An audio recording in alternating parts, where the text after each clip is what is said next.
Ce que c'est exceptionnel dans cet ensemble des Richter, c'est qu'il y a un ensemble. Normalement, on a seulement un Richter abstrait, ou deux peut-être, dans un bande. Ici, on a 8.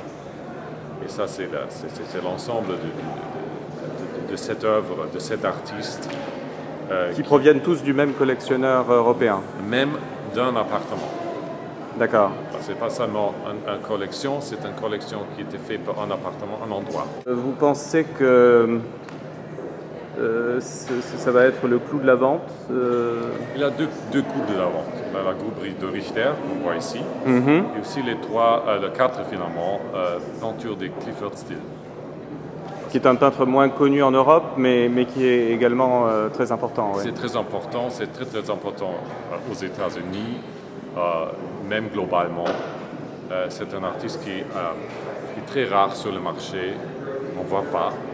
Et ce 4 tableaux viennent du musée de Denver pour bâtir l'immeuble du musée.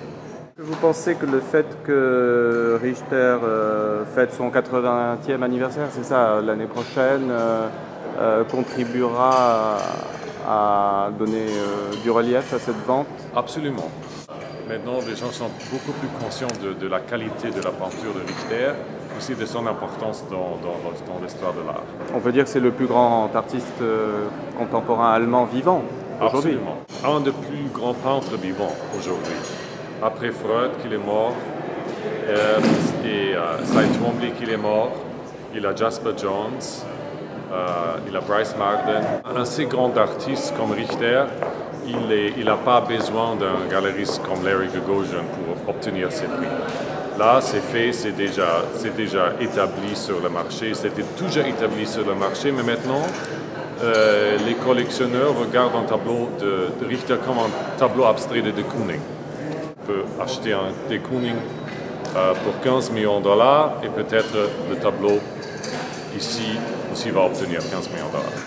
Et est-ce que vous pensez que, plus généralement, il y a encore le risque d'une bulle sur l'art contemporain aujourd'hui? Est-ce qu'on revient au prix d'avant 2008? On est déjà là. Il faut faire attention à ce qu'on a dans les ventes pour ne pas pousser trop fort dans les estimations, mais si on a des estimations attirantes, on obtient le même prix comme avant la crise.